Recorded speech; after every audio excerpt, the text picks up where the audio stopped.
आता पाहणार आहोत टॉप 9 बातम्या मुंबई आणि उपनगरातल्या।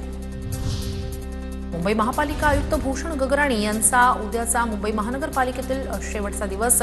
पालिका आयुक्त पदासाठी अश्विनी भिडे, असीम गुप्ता यांची नावं चर्चेत। अश्विनी भिडे 1995 च्या तुकडीतील अधिकारी।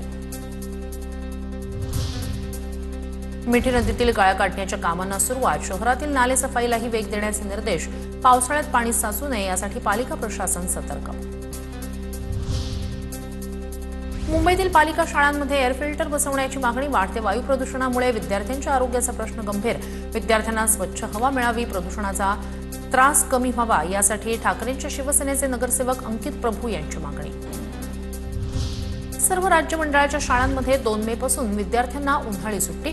शैक्षणिक उपक्रमांमुळे शाळा सुरू असल्यास संबंधित शाळा प्रशासनानं निर्णय घेण्याचे निर्देश।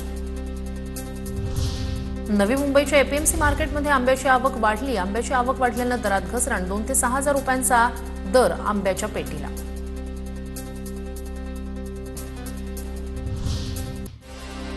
मुंबई विमानतळावर प्रवाशांचा विसराळूपणा वाढला। 2025 मध्ये तब्बल 90,000 वस्तूंचा विसर। गेल्या वर्षाच्या तुलनेत यंदा 35% वाढ। दरमहा सरासरी 7,500 वस्तू विमानतळावरच विसरल्याची धक्कादायक आकडेवारी समोर। जानेवारी 2024 मध्ये वाहतूक सेवेत दाखल झालेल्या अटल सेतूवर 26 महिन्यांच्या कालावधीत 2 कोटी वाहनांचा प्रवास। मात्र अपेक्षित 70,000च्या तुलनेत सध्या दररोज फक्त 25,600 वाहनांचाच प्रवास। मुंबईतील 15 तलावांचं पुनरुज्जीवन करण्याचा निर्णय। राज्य सरकारकडून ना हरकत प्रमाणपत्र प्राप्त।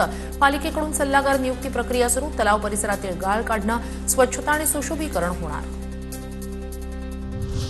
मुंबईसह राज्यात गुन्हेगारीला आळा घालण्यासाठी सीसीटीव्ही प्रणाली विकसित। गुन्हेगारांचा शोध घेण्यासाठी खासगी सीसीटीव्हीच्या नेटवर्कची मदत घेतली जाणार।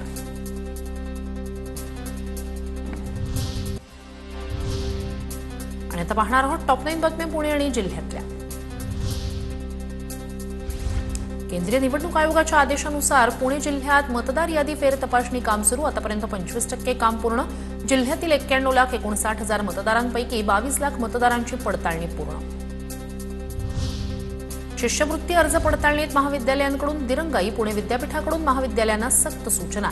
शिष्यवृत्ती अर्ज निकाली काढा। कागदपत्राच्या प्रती जमा न झाल्याचं कारण देऊन अर्ज अडवू नका, विद्यापीठाचा इशारा।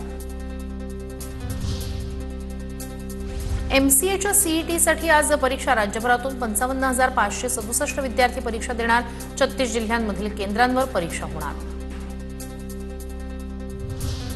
बीएड सीईटी रद्द झालेल्या परीक्षा 5 एप्रिलला होणार। तांत्रिक बिघाडामुळे नांदेड, परभणी आणि नागपूरमधील केंद्रांवरील परीक्षा लांबणीवर। विद्यार्थ्यांनी सुधारित प्रवेशपत्र लॉगिन आयडी वरून डाउनलोड करण्याचं आवाहन। पुणे शहरात पीएनजीच्या मागणीत वाढ। अनेक ठिकाणी गॅस टंचाई असल्यानं लोक संभ्रमित। प्रतिदिनी 450 पीएनजीच्या नव्या जोडण्या।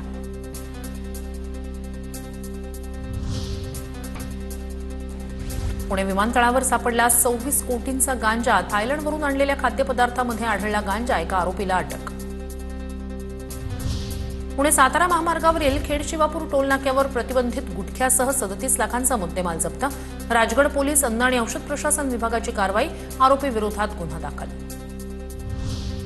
पुण्याच्या कात्रजमध्ये महिलेची हत्या केल्याची घटना अंतर्गत वादातून खून झाल्याची माहिती। या प्रकरणी पोलिसांकडून अधिकचा तपास सुरू। दोन्ही आरोपी नेपाळचे असल्याची माहिती।